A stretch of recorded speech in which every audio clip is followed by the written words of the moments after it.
ಮತ್ತು ಬಿಜಾಪುರ ನಗರದ ವ್ಯಾಪ್ತಿಯಲ್ಲಿ ಕನಿಷ್ಠ 50ಕ್ಕೂ ಹೆಚ್ಚು ದೇವಸ್ಥಾನಗಳ ಸಂಸ್ಥೆಗಳನ್ನು ಧಾರ್ಮಿಕ ದತ್ತಿ ಇಲಾಖೆ ಕರ್ನಾಟಕ ಸರ್ಕಾರ ಅಂತೇಳಿ ಅವನು ತೆಗೆದುಕೊಳ್ಳುವಂಥ ಪ್ರಯತ್ನ ನಡೆದಿದೆ.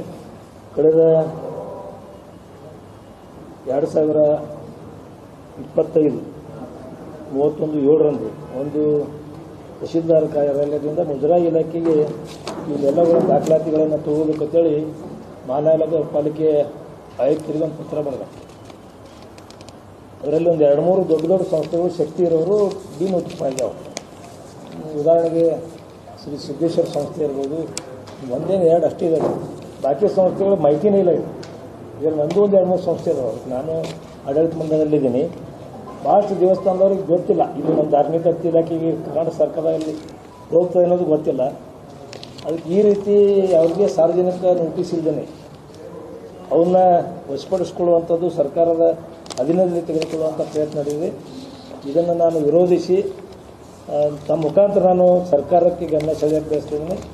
ಎಲ್ಲವುಗಳನ್ನು ಯಾವ ರೀತಿ ನೀವು ಸಿದ್ದೇಶ್ವರ ಸಂಸ್ಥೆ ಮತ್ತು ಬೇರೆ ಬೇರೆ ಒಂದು 2-3 ಸಂಸ್ಥೆಗಳನ್ನು ಕೈ ಬಿಟ್ಟಿದ್ರಿ, ಅದೇ ರೀತಿ ಇವನು ಕೂಡ ಕೈ ಬಿಡಬೇಕು ಅನ್ನುವಂಥ ವಿನಂತಿಯನ್ನು ಮಾಡ್ತಾರೆ. ಯಾಕಂದರೆ ಅಲ್ಲೇ ಒಂದು ಆಡಳಿತ ಮಂಡಳಿ ಇರುತ್ತೆ, ಅವ್ರದ್ದೇ ಆದಂಥ ವ್ಯವಸ್ಥೆ ಇರ್ತದೆ, ಅವರು ಅದನ್ನು ನಡೆಸ್ಕೊಂಡು ಹೋಗ್ತಾ ಇರ್ತಾರೆ. ಯಾಕಂದರೆ ಸಣ್ಣ ಸಣ್ಣ ದೇವಸ್ಥಾನ ಬಿಜಾಪುರದಲ್ಲಿ ಇವತ್ತು ಭಾಳಷ್ಟು ದೇವಸ್ಥಾನ ಅದರಲ್ಲಿ 50 ಪಟ್ಟಿ ಮಾಡಿದಂಥ ಒಂದು ಲಿಸ್ಟು ಒಂದು 5-6 ದಿವಸ ಹಿಂದೆ ಸಿಕ್ಕಿತ್ತು ನನಗೆ. ನನಗೆ ಬೇರೆ ಬೇರೆ ಕೆಲಸದಿಂದ ಒತ್ತಡದಿಂದ ಮಾಡೋಕ್ಕಾಗಲಿಲ್ಲ ಪತ್ರಿಕಾ ಸಭೆ.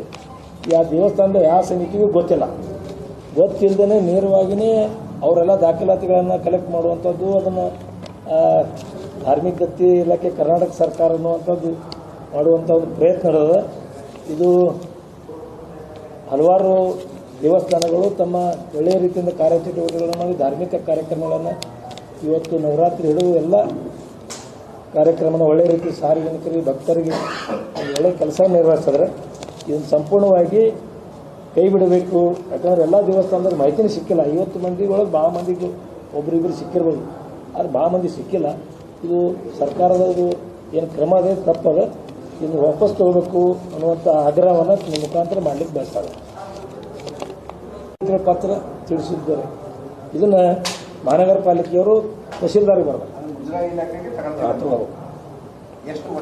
50 ಬಿಜಾಪುರ ನಗರದ ಟೋಟಲಿ ಅಂದರೆ ಈ ನಾಟ್ಯಾಣ ಅಂದರೆ ಈ ಒಂದು ಹಮಾಲ್ ಕಾಲನಿ ಯೋಗಾಪುರ ಎಲ್ಲ ಸೇರ್ಕೊಂಡು 50 ದೇವಸ್ಥಾನ. ಯಾಕಂದರೆ ಇದು ಹಿಂದೂಗಳ ಎಲ್ಲ ಶ್ರದ್ಧಾ ಕೇಂದ್ರಗಳು. ಯಾಕಂದ್ರೆ ಅವ್ರು ಏನು ನಡೀತದನ್ನು ಗೊತ್ತಾಗ್ತಿಲ್ಲ. ಸರ್ಕಾರದವರು ಟೋಟಲಿ ಇವತ್ತು ಬಹಳಷ್ಟು ಈ ರೀತಿ ಕ್ರಮಗಳನ್ನು ತೆಗೆದುಕೊಂಡು ಪ್ರತಿಭಟನೆಯನ್ನು ಎದುರಿಸ್ತಾ ಇದ್ರು. ಇವತ್ತು ಸಾಕಷ್ಟು ಘಟನೆಗಳನ್ನು ಈ ರೀತಿ ಮುಂದೆ ಪ್ರೆಸ್ ಮೀಟ್ನಲ್ಲಿ ಕೇಳಿರ್ಬೋದು. ಇದು ಈ ರೀತಿ ದೇವಸ್ಥಾನಗಳು ಅವ್ರಿಗೆ ಗೊತ್ತಿಲ್ಲದೇ ಸರ್ಕಾರಕ್ಕೆ ಹೋಗ್ಬಿಟ್ರೆ ಆ ದೇವಸ್ಥಾನದವ್ರ ಪರಿಸ್ಥಿತಿಯನ್ನು ಈ ಸಿದ್ದೇಶ್ವರ ಸಂಸ್ಥೆ ಮತ್ತು ಇನ್ನೂ 2-3 ನೆನಪಿಲ್ಲ ಸರ್, ಅವ್ರು ದೊಡ್ಡ ಸಂಸ್ಥೆಗಳು ಅವ್ರಿಗೆ ಗೊತ್ತಾಗಿ ಮಾಹಿತಿ ಸಿಕ್ಕಲ್ಲ, ಅವ್ರು ಡಿನೋಟಿಫೈ ತಗೊಂಡ್ರು ಅದರದ್ದು. ಈ ಸಣ್ಣ ಸಣ್ಣ ಸಂಸ್ಥೆಗಳು, ಈ ಉದಾಹರಣೆಗೆ ವಿಜಯಾಂಬ ದೇವಸ್ಥಾನ ಇರ್ಬೋದು, ಯಲ್ಲಮ್ಮ ದೇವಸ್ಥಾನ ಇರ್ಬೋದು, ಜೋರಾಪುರದಾಗ ಒಂದು 10 ದೇವಸ್ಥಾನಗಳು ಈ ನಮ್ಮ ಜೋರಾಪುರದಲ್ಲಿರುವಂಥ ಮೇನ್ ರೋಡಿನ ದೇವಿ ಗುಡಿ, ಆ ಗುಡಿಯನ್ನು ಇವೆಲ್ಲವೂ ಕೂಡ ಧಾರ್ಮಿಕ ದತ್ತಿ ಇಲಾಖೆ ಹೊರತುಪಡಿಸುವಂಥ ಒಂದು ಇದು ಸಂಚು ನಡೆದ. ಇದನ್ನು ಬಿಡಬೇಕು. ಬಿಡದೇ ಇದ್ದರೆ ನಾವು ಎಲ್ಲ ದೇವಸ್ಥಾನದ ಸಮಿತಿಯನ್ನು ಕರೆದು ಒಂದು ಹೋರಾಟವನ್ನು ಮಾಡ್ತೀವಿ ಅನ್ನೋಂಥ ಎಚ್ಚರಿಕೆಯನ್ನು ಸಂದರ್ಭದಲ್ಲಿ ಕೊಡ್ಲಿಕ್ಕೆ ಬಯಸ್ತಾರೆ. ಇದು ನನಗೆ ಮೊನ್ನೆ ಸಿಕ್ಕ ಸರ್, ಇದು ಮಾಹಿತಿ ಲೀಕ್ ಆಗಿ ಅವ್ರು ಯಾರೂ ಸಿಕ್ಕಿಲ್ಲ. ಏನೋ ಒಂದು ಕಡೆ ನನಗೆ ಇದು ಗೊತ್ತಾಗ್ಬಿಡ್ತು, ಹಬ್ಬದಾಗ ಗೊತ್ತಾಗ್ಯದ. ಬಟ್ ನಾವು ಹಬ್ಬದ ಗದ್ದಲದಾಗ ಹಂಗೆ ಒಂದಾಗ ಮಾಹಿತಿ ಕಲೆಕ್ಟ್ ಮಾಡತ್ತ ಅಂದ್ರೆ ಮಹಾನಗರ ಪಾಲಿಕೆಯವರು ಎಲ್ಲ ಉತ್ತಾರಿ ಅವು ಜಾಗದ್ದು ಮ್ಯಾಪು ಕೊಡ್ಬೇಕಂತ ಅವ್ರು ಹೇಳ್ಯಾರ. ಕೊಡ್ತೀನಿ, ನಿಮ್ಮ ಕಾಪಿ ನೀವು ಓದಾತಿರತ್ತೆ ಕೊಡ್ತೀನಿ ಅದನ್ನ ಐತಿ ಮಾಡಬೇಕನ್ನುವಂಥದ್ದು ನೋಡ್ದವ್ರು ಆರ್ಡ್ರ್ ಆದೇಶ ಆಗ್ಯದ ಸರ್. ಟೆಕ್ನಿಕಲಿ ಅನ್ನೋದಕ್ಕಿಂತ ನಮ್ಮದೇ ಆದಂಥ ಒಂದು ಆಡಳಿತ ವ್ಯವಸ್ಥೆ ಇರ್ತದೆ. ನಾವೆಲ್ಲ ದೇಣಿಗೆ ರೂಪದಲ್ಲಿ ತೆಗೆದುಕೊಂಡು ಮಾಡುವಂಥದ್ದು ಪರಿಸ್ಥಿತಿ ಇರ್ತದೆ.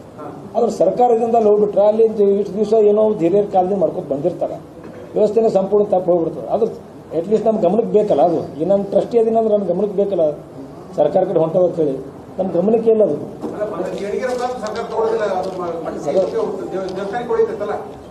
ನಾವು ಸರ್ಕಾರ ಮತ್ತು ದತ್ತಿ ಇಲಾಖೆ ತಗೊಳ್ಳೋದು ಏನೋ ಉಳಿಯಂಗಿಲ್ಲ, ಏನೋ ಅಧಿಕಾರ ಉಳಿಯಂಗಿಲ್ಲ ನಮಗೆ.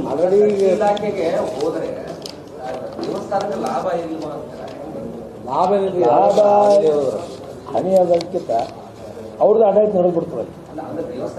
ಆದರೆ ಸರ್ಕಾರ ಇದು ಅದಕ್ಕೆ ನನಗೆ ಅದ್ರ ಬಗ್ಗೆ ಪೂರ್ತಿ ಅಭ್ಯಾಸ ಮಾಡಿಲ್ಲ. ಒಟ್ಟಾರೆ ಇದು ಸರಿಯಲ್ಲ. ಯಾಕಂದ್ರೆ ಇಷ್ಟು ವರ್ಷ ಅಂತೂ ಯಾರೂ ಮಾಡಿಲ್ಲ. ಇಷ್ಟು ವರ್ಷ ಹಿಂದಕ್ಕೂ ಕೂಡ ಬಂದಿತ್ತಿದ್ದಿಲ್ಲ ನನಗೆಲ್ಲ ಅವು ಯಾರೂ ಮಾಡಿಲ್ಲ, ಯಾವ ಸರ್ಕಾರದವ್ರು ಮಾಡಿಲ್ಲ. ಇದು ಹಂಗೆ ಬಂದು ನೋಟಿಸ್ ತೊಗೊಂಡು ಅವೆಲ್ಲ ಅಷ್ಟಕ್ಕೆ ಮುಗಿದವ್ರು.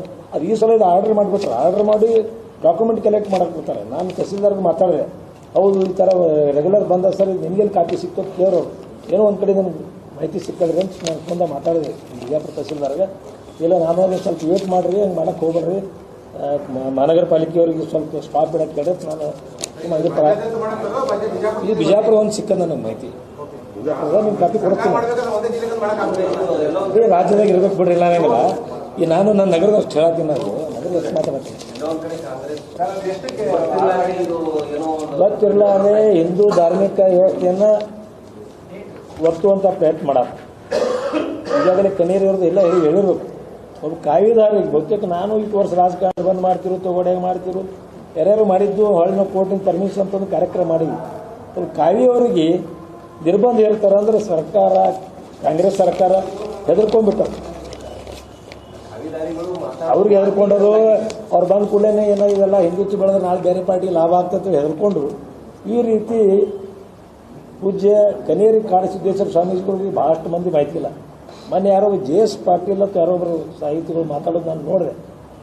ಅವ್ರು ಕನೇರಿ ಸ್ವಾಮಿಗಳು ಹಾಗೆ ಅವ್ರೇನೇ ಮಾತಾಡೋರು ತಿಳ್ಕೊಬೇಕು. ಮೊದಲು ಅವ್ರು ಏನು ಕೆಲಸ ಮಾಡೋ ಇಡೀ ದೇಶದಾಗ ಹಿಂದುತ್ವ ಒಂದೇ ಅಲ್ಲ, ಸನಾತನ ಹಿಂದುತ್ವ ಅಷ್ಟೇ ಕೆಲಸ ಮಾಡಿಲ್ಲ, ಇಡೀ ಆಯುರ್ವೇದಿಕ್ ವ್ಯವಸ್ಥೆ ಒಳಗೆ, ಗೋಗಳ ವ್ಯವಸ್ಥೆ ಒಳಗೆ ಇಡೀ ದೇಶದಾಗೆ ಒಂದು ಒಳ್ಳೆ ಒಂದು ಮೆಸೇಜ್ ಕೊಟ್ಟರು.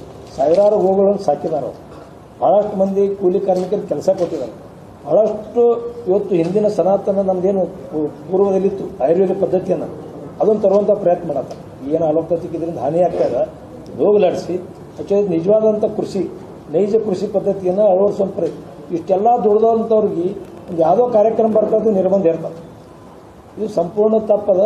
ಇದು